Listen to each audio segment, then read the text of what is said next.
Right, yes, a beautiful morning to you out there and welcome to another moment talking sports right here in your nation's capital. This is a Pnb Sport right here on your number one dial Politics and Business TV. My name is Ruben Musaga, our MJ. I'll be your host and guide this beautiful Friday morning at the Friday's edition of Pnb Sport. Now we'll be looking at the trial for the Nigeria contingent and continue to have in the All-African Games ongoing in Accra, Ghana, even though there was some setback a couple of hours or days ago where we saw in one of the games ongoing there was a blackout, a total blackout in Ghana, and a result that according to local news coming in from Ghana, it was as a result of electricity blackout.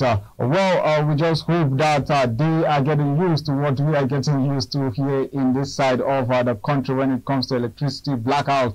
But anyway, let's quickly let you know that it was all wins for English teams in the Europa and also Europa Conference League and Europa Champions League, Europa League.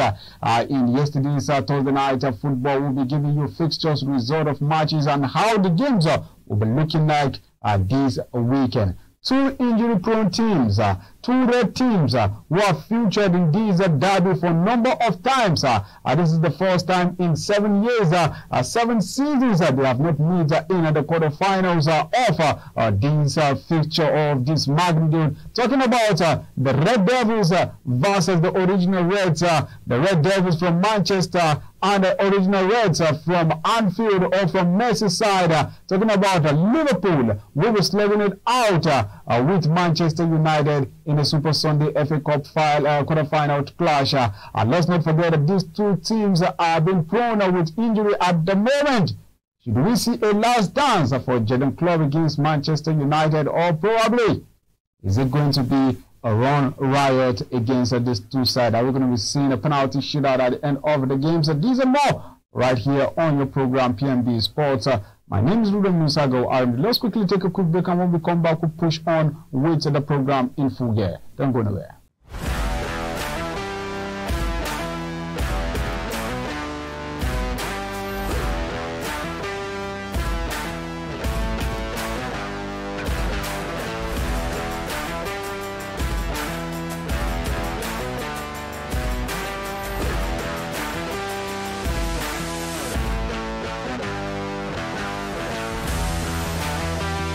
All right, now welcome back. Now let's quickly glance straight to the All-African Games as Nigerian women contingent team the beach volleyball has actually won the bronze medal event of the ongoing 13 African Games in Accra, Ghana. Now Nigeria beat Rwanda 2-0, approximately 22-20 and 21-12 in the women's third place match played at the Labune Beach Resort on Thursday evening. Now the duo of Esther Mba and Pamela Bauer were the fans' favorite as they outplayed Rwanda in the presence of top volley dignitaries. Mba and Bauer, who were the youngest players in the beach volley event, gave Rwanda players a tough time and run for your money as they blast up the whistle. Now elated Esther Mba said winning a bronze medal at the African Games is a dream come true for her, and she thanked the president of the Nigerian Volleyball Federation, Engineer Musa Nimrod, for always supporting her dreams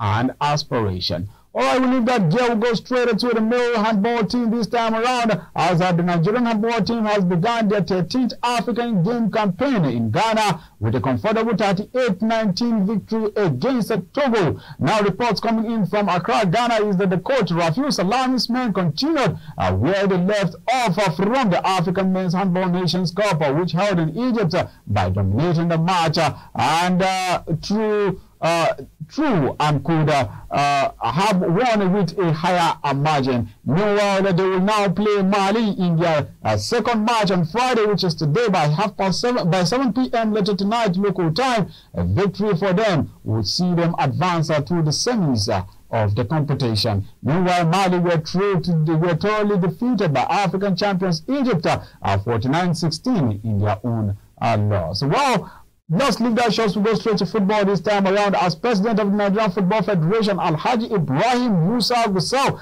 has called on the players of the under-22 boys known as the Flying Eagles to be ready to put up more than their level best when they confront Senegal's Young Lions of Teranga on Friday, which is later this evening, in a mark or break 13 African Games Group Phase final match at the University of Ghana Sports Stadium in Accra.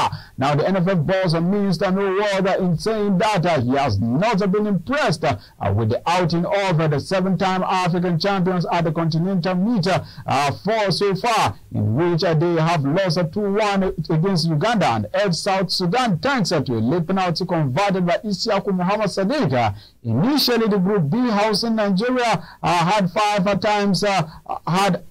teams, which would have amounted to each team playing for matches instead of 3. However, Tunisia pulled out later in the games, and with a 6-pointer, Uganda having picked the first semi-final ticket from the pool. The second ticket is a straight fight between Nigeria and Senegal. South Sudan are out for the running, having lost both games. All right, truly, even I have not been having good confidence or I've not been satisfied with the play of the Flying Eagles, but we just hope that this is going to be a tough game for them against the Teranga Lions of Senegal, the young ones to be precise, and you know how young lions look like.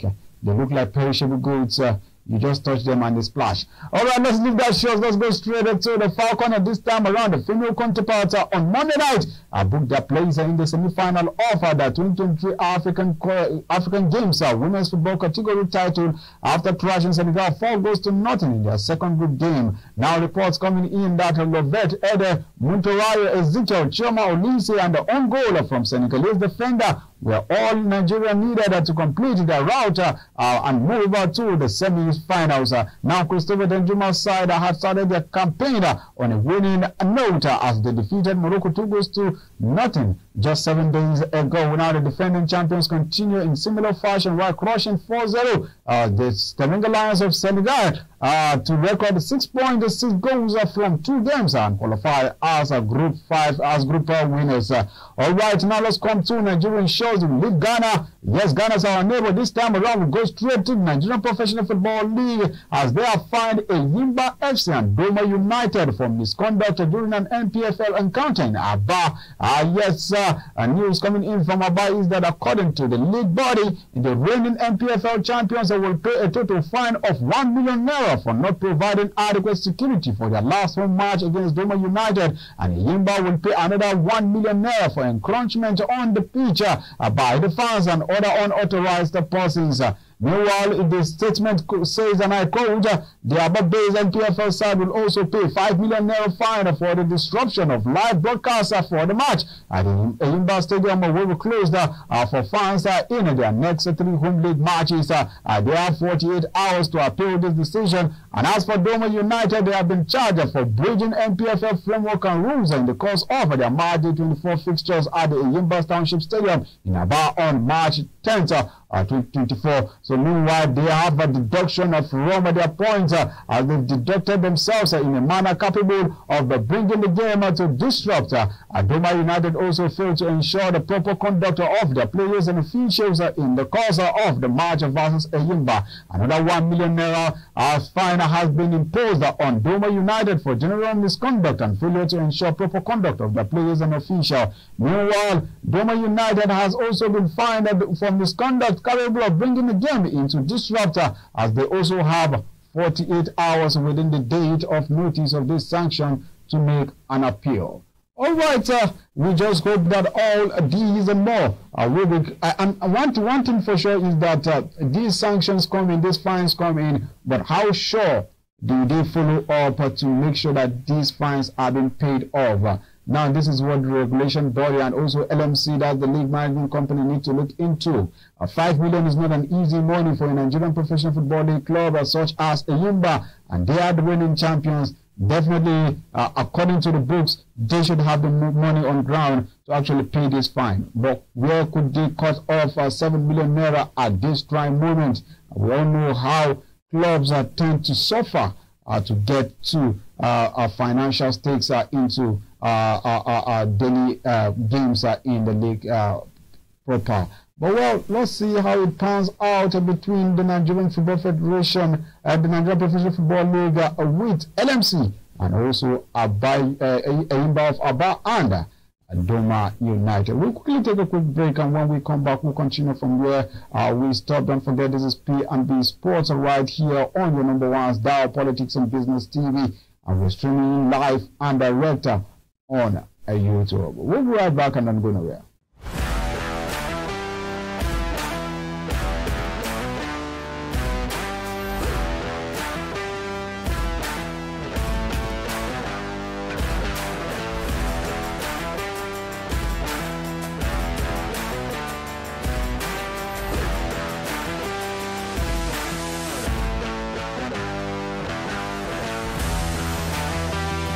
Alright, now welcome back and glad to know you're still with Pnb Sport. Don't forget that you can drop us a comment on our social media platforms while streaming with us and share your thoughts on the game, especially that of Manchester United versus Liverpool. And Newcastle will be slugging it out on Saturday with Manchester City at the Etihad Stadium in a 5:30 evening kick-off game. And that game, according to England fans, they have tagged that game as the Arab Derby. You know, when it says the Arab Derby, it means Manchester City owned by an Arab prince and also a Qatari owning the Newcastle side. So it's going to be like an Arab Derby between two owners who are from the Arab or the Asian aspect of the world. Let's see how it pans out for them. 5:30 kick-off on Saturday. And also the big game, the big night is in Super Sunday, where we have Manchester United versus Liverpool. How will that go for two injury-prone players, prone clubs? We'll talk about that when we get to that page. But right now, we are the Confederation of African Football, CAF, as they have accepted to request a request by the Nigerian Football Federation to move next month's Women's Olympic Football Tournament.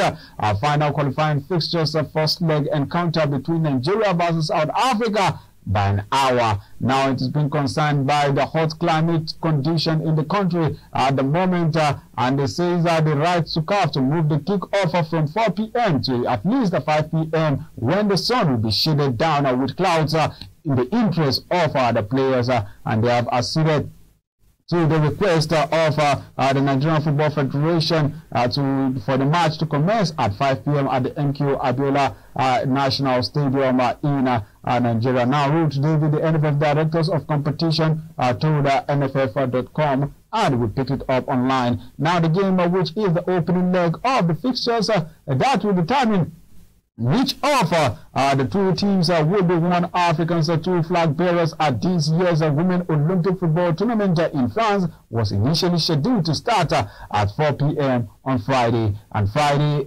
April the 5th, also the South African Football Federation Association has now chosen the Luftus Stadium in Pretoria for the return leg on Tuesday the 9th of April, and the encounter will commence by 7:30 p.m. evening on South Africa, which is approximately 6:30 p.m. local time right here in Nigeria. Now let's leave that short. Let's go straight back to Ghana, where party Ghana Football Association (GFA) is alleging facing mounting pressures from the government to appoint a Belgian trainee Mark Barras, who ahead of the forthcoming international friendly against Uganda and Nigeria. A source from the GhanaWeb.com says that the GFA's preferred candidate Otto Addo is still negotiating his contract with Borussia Dortmund, leaving room for speculation about his eventual return to the Black Stars helm. Meanwhile, the association is said to be mulling over the potential fallout should Addo fail to deliver results, much like the predecessors of Milan Rajovac and did during his ill-fated second stint with the team. Now, Barras is a seasoned coach with over 2 decades of experience, has been linked with the Black Stars job due to his reputation for producing successful teams.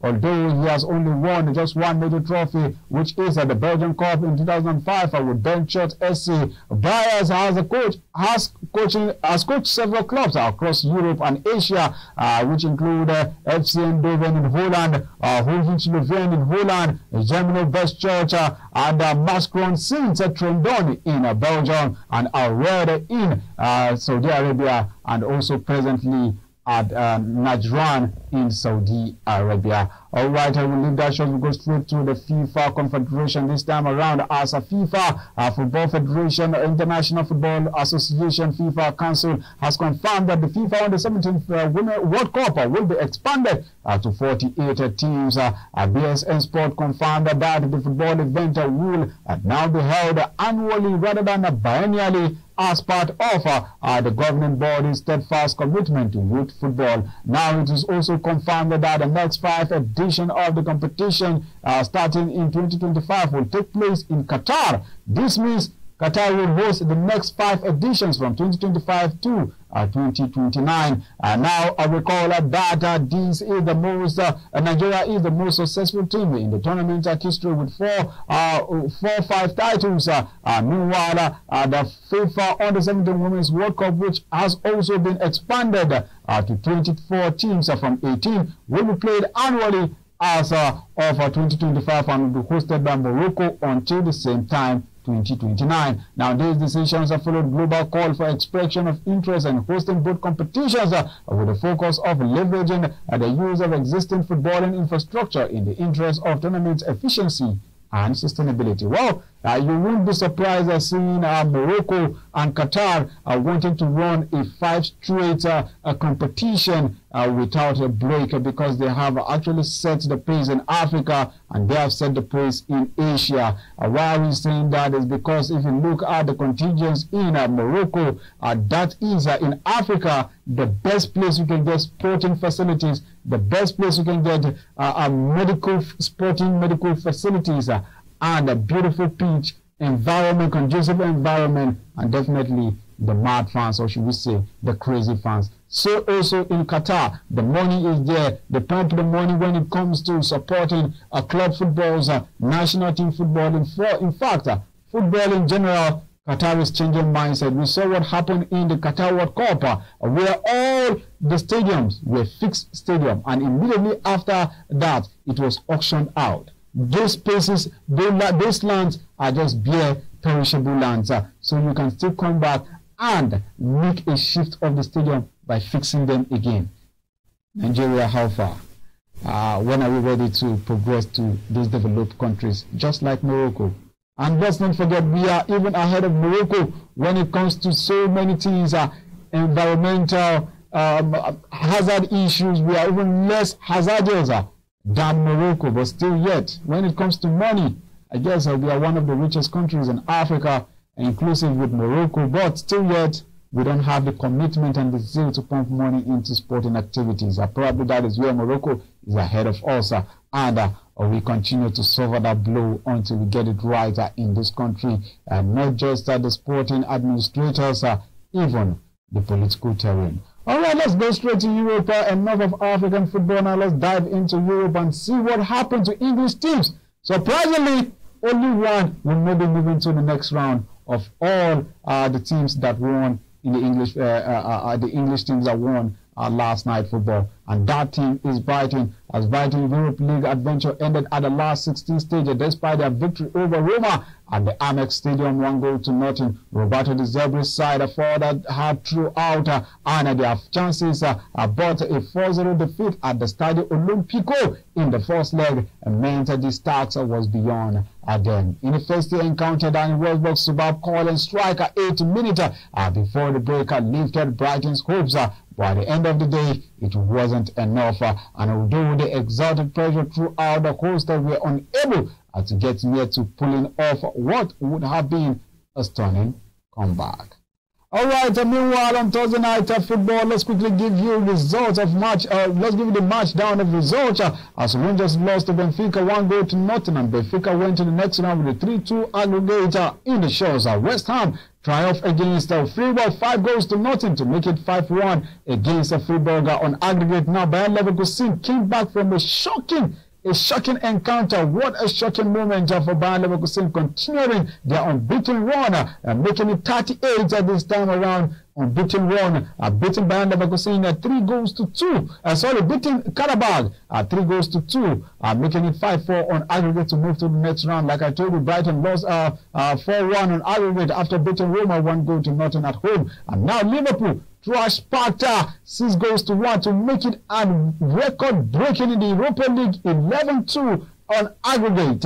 Now Slava Prague lost to AC Milan 3-1, making it 7-3 on aggregate for AC Milan to move to the next round, as Villarreal trashed Marseille 3-1, but still not enough for Villarreal to move to the next round, as Marseille went on in aggregate to win 5-3. Meanwhile, Atlanta defeated Sporting CP of Portugal 2-1 with a 3-2 aggregate in favor of Atlanta. And later tonight, the games and the fixtures that will come your way later tonight, we'll be seeing Cologne taking on SC Freiburg in the German Bundesliga, while Empoli will host Bologna 7:45 p.m. in the Italian Serie A, and in the Spanish La Liga, 8 p.m. Real Sociedad will slug it out with Cadiz. Meanwhile, 8 p.m. in the French League, Toulouse will hold it on with Lyon later tonight. And in the English Premier League on Saturday, we'll be seeing a whole lot of games at 3 p.m. start-up time. Burnley will take on Brentford. At the same time, Luton will be slugging it out with Nottingham Forest by 5:30. We'll see Fulham slug it out in the London derby with Tottenham Hotspur. Now in the German Bundesliga, 2:30 kick-off on Saturday, Darmstadt will take on Bayern München. While same time, Odefen will be slugging it out with Bayern Mönchengladbach.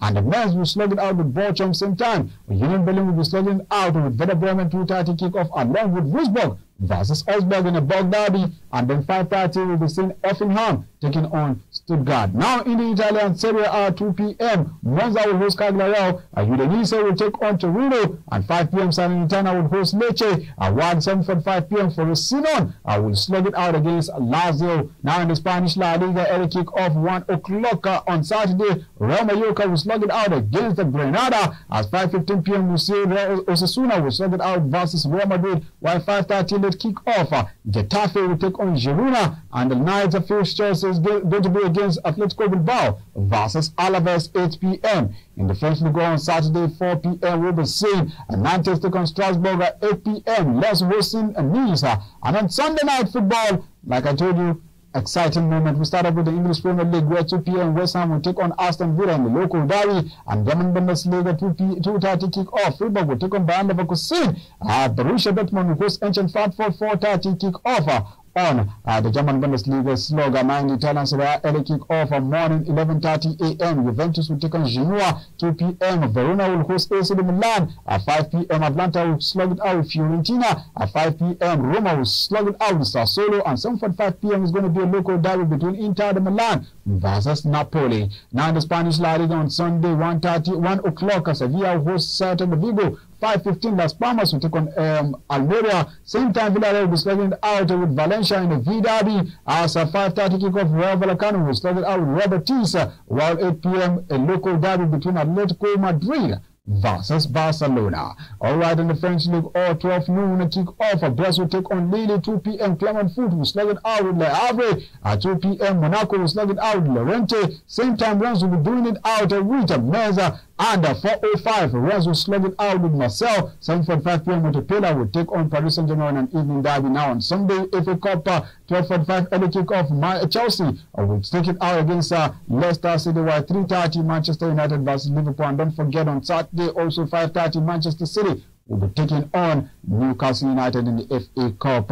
Alright, now let's quickly go straight to gossip coming in from around the world of football. We start up at the London Stadium there in Chelsea. We are fair. The Chelsea fear they will miss out on Napoli's Victor Osimhen in the summer, with Paris Saint-Germain and Arsenal nudging ahead in the race to sign the in-demand Nigerian striker who is 25 years old. Manchester United forward Marcus Rashford, who is 26, is not expected to move to PSG this summer, summer, following reports that the Englishman will replace France striker Kylian Mbappe, who is just 25 years old. Now Getafe will be unable to keep Mason Greenwood beyond his loan spell, as Manchester United have decided to sell the English forward to the highest bidder, placing his starting price at close to £42 million from news coming in from Spain. Meanwhile, in the Etihad Stadium, they have decided to postpone talks over a new contract for Belgian strike midfielder Kevin De Bruyne, who is 32 years old, who has just over a year remaining in his current deal.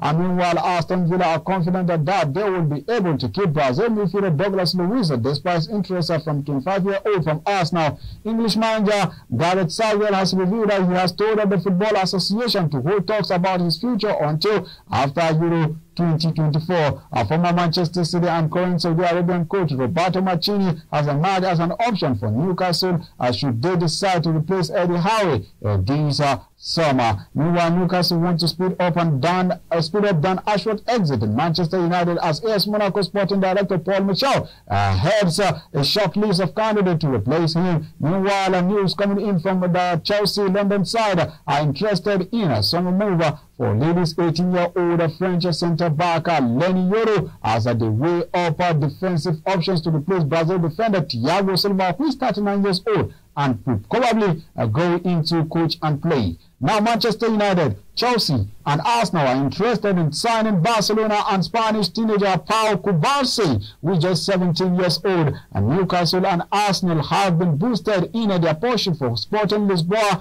Ivory Coast centre-back Ousmane Diomande, who is just 20 years old, as Chelsea are now in need to sell players before confirming any new arrival this summer. Meanwhile, Manchester City are set to sign France-born teenager Timao Wiskor, who is 15 years old, from Cardiff City for about around £250,000. Santos, I believe, it is inevitable for Al Hilal's Brazil forward Neymar that he will rejoin his first club before the end of his own career. Now, PSG Eindhoven in Holland hope to sign fullback Serginho Dest, who is 23 years old, and midfielder Malika Tillman, who is 21, on a permanent deal this summer, with the USPA having impressed on loan deals from Barcelona and Bayern Munich, respectively. Meanwhile, Spanish Football Federation has informed the English Football Federation Football Association that they wish to select Leeds United 20-year-old Spain-born striker Mateo Joseph